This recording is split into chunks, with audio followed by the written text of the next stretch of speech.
Hello, everyone, and welcome to the ninth episode of What If Civilization Started Over, where today we are getting even closer to the buildup of one of the biggest events in this series, but that's all I can say right now. So let's get straight into it so we can get everything important we need done in this episode. So first things first, where we're going to start off is over in the Southeast Asian area. Now, people have known about this land for a long time, discovered by the Pink Nation on their way traveling through India. And so we see kind of a group of all these people from Asia, from India, forming into many new countries. We see this one here in like Thailand, I believe, Myanmar. If I'm wrong, this is Burma, Myanmar, Thailand is here. Obviously, I'm not perfect with my maps, especially without the borders. I can name you every country in the world if that meant I had the borders. Without the borders, I might click on Canada when you ask me where Afghanistan is. Obviously not, but you get the point. As we see our fourth, and now we see our fifth nation. Now this has been kind of a while in the making. Was this part of the yellow China breaking away, but I hadn't really done it yet. Now the yellow Asian country doesn't really want to interject in on the relations with this new country that broke away because they would be getting support from the other four nations that just appeared, and right now the Yellow Nation isn't in the best political situation, so they kind of stay out of keeping that land. Another fairly minor thing that happens, we see the abolition. Sorry, we see the abolition of the Square Alliance. The only purpose for this alliance was to protect against the threats in Eastern Europe, and now that those threats are gone, none of these countries have a reason to stay together, meaning that the Triangle Alliance is the only formal alliance remaining on the map. Now, another region of the world that hasn't really seen much action is India. One of the most populated areas, much like real life, because a lot of people flocked here when it was first discovered.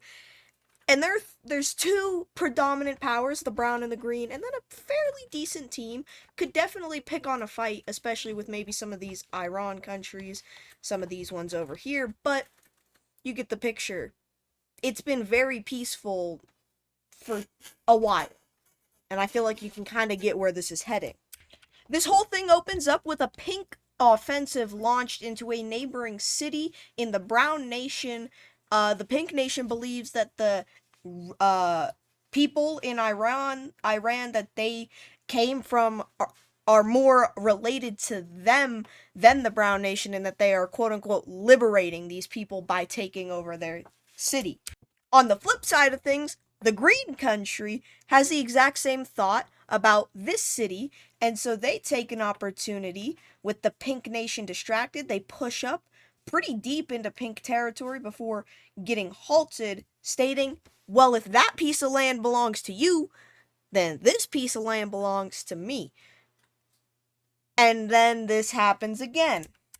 Except, thankfully, the Brown Country, after making the first move into the Green Country, realizes, me and you, we're pretty equally related. We're not really stronger than each other. We're just going to kill a bunch of people on the front line. So they pull out of the offensive line, and without the Pink Country really being ready for it, they spearhead and cut off their city, and then they recapture the city that was taken from them and the land over here, as we see them continuing to push deeper into Pink Nation territory. Down in the south, we also see the Green Nation pushing up pretty far, getting right up to about that little, like, bay thing. I don't really know what you would call that, before they almost get finished off, but then we see this darker pink, which was part of the old Iran nation, jump in and take it. So now the Pink India has fallen, and we'll see the details of the borders after. So now I feel like I need to kind of explain something. The reason that this pink country right here got involved is because when people migrated from this pink country, which used to own all this land, you'd have to go rewatch the videos to fully understand the grasp of this. But this territory was mostly the people who went to India. Like, this territory lost so many people to the Indian, like, new nations that they basically weren't a territory anymore, and they finally started regaining population, and so they decided, we're gonna take this massive capital center, which is basically all their people. So, if that makes sense, they believe that this city is rightfully theirs. To be fair, all three of those believe that it's all rightfully theirs, which could really... We're not gonna get into that. Now, really quickly, taking a look at the world with the real borders on, you can see that we haven't really pushed anywhere near the Himalayas, which is what's about to happen. Brown team expeditions, along with some from kind of Iran, they start pushing. They discover basically all of modern day Afghanistan, pushing up into Pakistan, getting up further north. They discover into Nepal and Bhutan before these are the mountains. Obviously, they could probably get through in some places, but these people are not used to this. And so now much of the Himalayan region has been discovered, but a lot still under discovered, if that makes sense. Now, fitting along with these new regions, we see a few new nations popping up in the area, especially mainly this blue one. This is kind of the popular choice. We also see this kind of olive green color forming up right here, like all the way along all of those borders. Then we also see this small pinkish one, purplish one. Then we also see this kind of pinkish country forming up right here. And finally, the last one we see is this not lime green, I don't know how to describe it, but this greenish, bright green nation right there. So now we see the kind of new borders, obviously still a bit rough up in the north without really defined territories and landmarks to go off of, but these are the generic borders of these new nations. Now, we're not leaving Asia yet because we're moving back to the Southeast Asian area, Burma, Thailand, Vietnam, because China was wrong. Their breakaway actually doesn't get along with this. In fact, most of these guys don't get along with each other. This is evident by the breakaway immediately launching a high-scale invasion into the purple country, taking its capital and seizing it. Because something the other guys don't know is that not all of it, but a fair amount of the military from Yellow China actually broke away, came down here. And now here's another piece of information. India has a lot of influence down in this area, especially with the country it literally directly borders. And so this blue country is able to sweep in and take the other purple, like, color, as this purple one, which kind of came from both peoples, is not friendly with them, but none of them want to attack each other. It's kind of a crisscross, applesauce, peanut butter cup type of thing. I don't know how to really describe it. I feel like that makes plenty of sense. People from both sides came to that country, so neither side feels like they deserve it. Now, yet again, guess what? Chicken butt. We're not leaving Asia. We are staying, and in fact, we're dealing with a six-front Korean War today. Now, this region has likely been one of the most tense regions in the world since it established, but all these people are so equally matched, none of them have tried anything, except the orange one, kind of developing in the shadows, you could say. And immediately, wanting to gain naval supremacy in Asia, they invade the weakest link down in the south. And this is followed up by the brown nation's invasion into this pinkish one, also taking it handily. But then they step on the wrong tail by taking over the other one, which makes orange mad. So have you ever heard of a two-sided die? Obviously not. And so, how's this all gonna work out? These two are pretty equally matched. Brown might rush in, take this. Orange is gonna rush in, take this city. Brown's gonna go defend, giving Orange time to push back into here. It's just gonna be so much back and forth. So there's a third side. It's a weighted side as well. This dice is rigged. Now, a three-sided die, obviously, that doesn't really work either, but I tried to get the point across. North Korea is getting involved in this one. They don't like anyone in that southern area. They basically are the same people as the people in South Korea, and so keeping that in mind while they begin launching their very, very easy attacks southward, Korea has been neutral up to this point. They have no reason to be getting involved in this war. So, something's happening. Which I feel like I can't say much more about. And I'm going to say that a lot this episode. Because I don't want to ruin the surprise on what's coming. Whether you like it or not. Because you're going to like it. So obviously, with the very easy capture of the southern peninsula of Korea, we see a, what's it called? A power shift in Asia, which we'll get into in a little bit, but now we can move closer to being out of Asia. We're going to the Caucasian mountain region. Wishing to unite under a quote-unquote better cause, the purple-ish Turkey begins by launching an attack north into a more purple country than themselves. I guess this is blue. They easily take it. They then claim the capital of this one without any resistance from the Pink Nation. I don't know if you remember, I don't know if I mentioned it, the Pink Nation said they would help any of the people who broke away from them in a fight, and they don't. That's gonna build up to, very likely the demise, finally, of the Pink Iran Nation. And so we see this one falling fairly easily. It's the weakest one, if we're gonna be honest. Second weakest if you want to get logistics, but we're not. And then finally, they make their move into the Green Nation without any resistance. The Green Nation, if you saw it last time, they're already in financial and political ruin, so there is no resistance. So now the trust in the Middle East has completely been thrown out the window in the last 2 episodes. Pink country got attacked by cyan. That trust is gone. Yellow country had everyone attacking them, and anyone who said they were going to protect him, that trust is gone. And now the Pink Nation, they agreed when they broke apart that they would protect anyone who was independent because they are all still the same people. That trust is gone.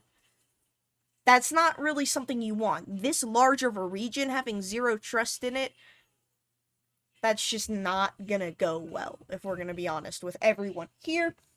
But here's another region that has been very broken apart, the German region. Though it doesn't seem obvious, if you couldn't tell by me completely messing up the pauses, they're the green country. They're not the only strong one in this region, because you might assume that all the other ones, they're basically the same strength because they're all the same size.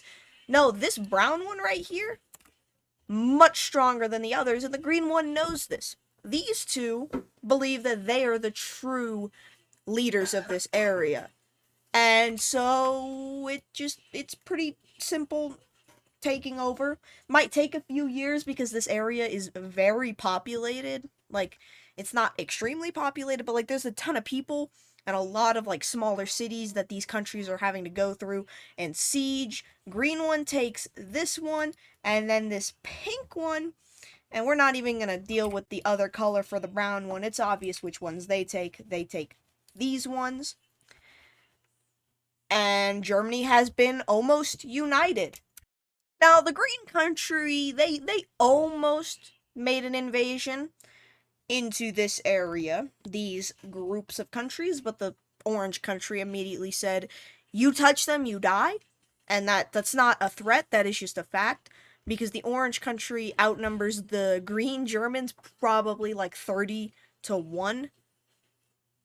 So just a thought to keep in mind, that the green country, they're not strong worldwide. They were just strong compared to those German countries, and those German countries were weak. Last episode, we saw Carthage beginning their exploration of Africa. And they continue. That's pretty much all it is. They expand, they find the coast of, where Ghana, where Nigeria are.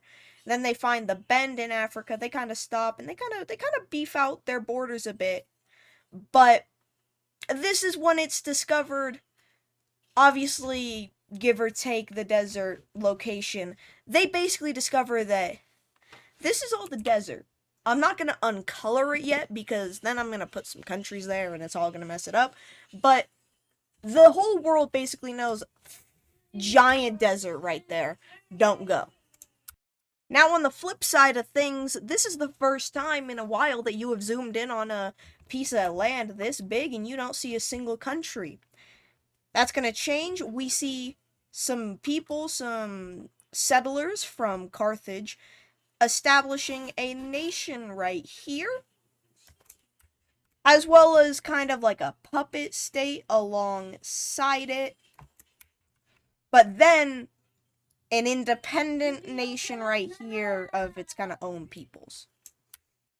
Over in Ethiopia, another part of Africa, we see one country breaking away. That's it.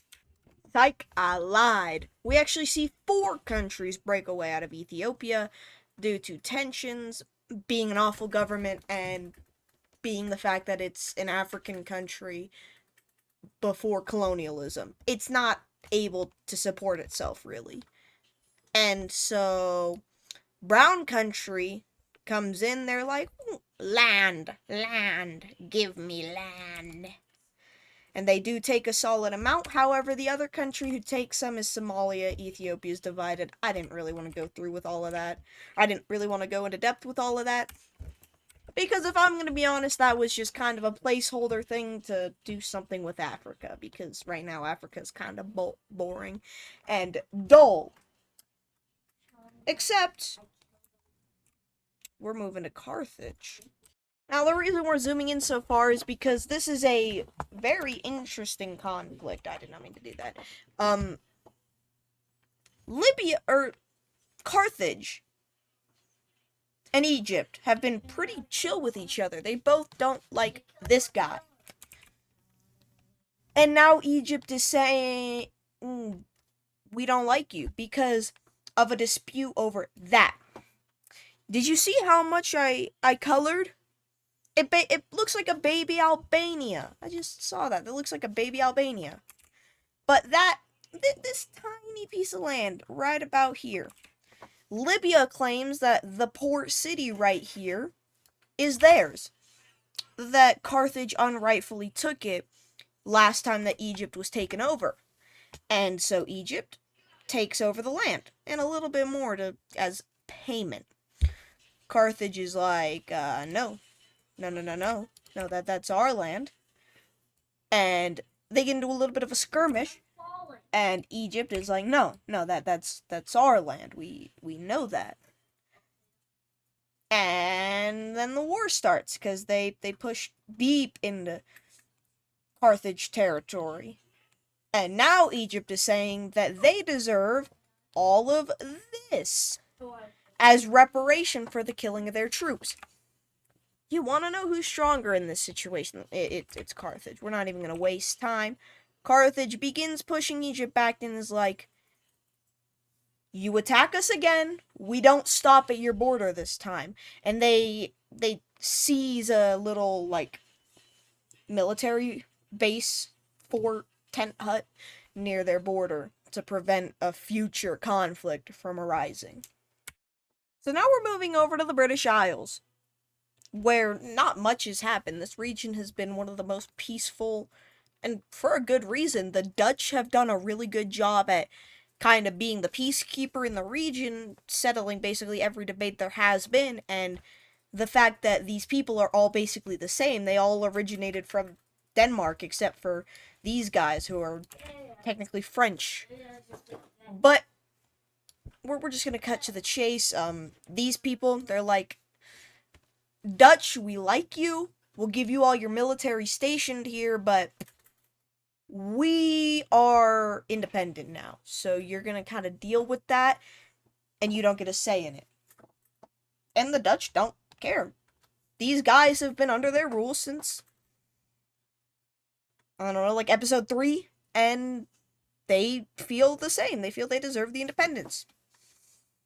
This thought subsides pretty quickly. So, I don't know if I misspoke, but I'm gonna explain it. They don't think that they're just independent. They think that the entire British are independent, but under some new guidance. And if that makes sense, or if that doesn't make sense, I'll show you. New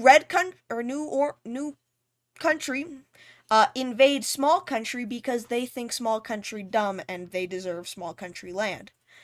They take over that green country, and so now the Dutch immediately start sending aid to every other country except the people that they just granted independence. They still decide that, we're not gonna get involved. We're not gonna go send troops to die, but, we'll send you supplies that you guys might not otherwise have had. And thankfully, this stops any larger scale conflict from happening because the new British country that formed is immediately deterred from invading anyone else. Thankfully. I don't want a united Britain. So if you want to describe if you had one word and you could choose any of these countries to describe their current political state, I would go to Sweden and say meatball. Not just because Sweden, IKEA, but genuinely their situation is awful. Their politics, their leaders have fallen into ruin over time. And so we see a breakaway. Wait. Why would the capital of the country be breaking away from the rest of the country? I'm gonna explain. The capital of the country is actually the ones who are bad. The entire rest of the country, they hate the new leader. Except this one kind of province or region in Sweden with the capital. And also these islands, but we're not. It's just to make the borders look nicer. And so Sweden, they decide we're not gonna invade you back, but you're not Sweden anymore. That's us. You can call yourself something else. We are Sweden. And if you do have an issue with that, then maybe we'll deal with you, but you're on your own now. And they cut off all diplomatic ties with the capital. Obviously, the capital city is placed in the second largest city in the nation. Oh, by the way, I didn't mention it. Up in the north, these people, they want their independence, yada yada yada. Sweden doesn't care enough. Lets them have life, lets them be free, because in their mind, there's nothing north. It's literally just ice. And so they have no value with that coastline. So they become independent. Now, most of the world has followed kind of a similar ideology. I don't really know how you would describe it. It's not, democracy. I don't know if it's monarchy. But this new leader in Turkey has a very strong way of using words. And I know this is sounding like it's just fascism. I mean, it kind of is, but Turkey has a new leader who is hard set on the idea that all Turkish people should be controlled by the same leader. This is sounding extremely like fascism, but hey, unique fascism in before 1000 AD, why not? And they begin by looking south. This green nation right here, they decide, sorry man, you're Turkish now, and Turkey is, I believe, the fifth strongest power. So a lot of the world is like, wait, can we stop this? Like, what's happening? They haven't seen this before. And then for their own reasons, kind of like how Germany took over Norway, Navy is sent across to this gold country, which is then taken out by Turkey in order for political and economic stability for all Turks in the region. Which I'd like to remind you, Turkey and these orange people, technically the same people. Anyone, I'm gonna quickly draw something. Anyone in like this area are all derived from the same origin. Everyone in that circle is basically the same people. Actually, sorry, I'm also gonna extend it over here and kind of down into India, but that's a stretch. But all of that is basically the same people, and so a lot of people start to worry, but a lot of people are also like, what can we do? And that's kind of the turning point, is that so let me paint this real quick. There are countries who are like, can we stop this? But then there's other countries who are like, can they stop this? I know it sounded the same, but basically some people are like, if they can't stop what Turkey is doing, why don't we do it? And that is officially where episode 9 of What If Civilization Started Over is going to end. If you want to see more, go ahead, like, and subscribe. If you have any ideas for the series, go ahead, comment down below. I read all the comments, I reply to the ones I like, and if you have an idea that I like, I will implement it, credit you down below, and I will see you, hopefully, in episode 10, going to be the longest and hopefully most story-driven episode of the series. Thank you and goodbye.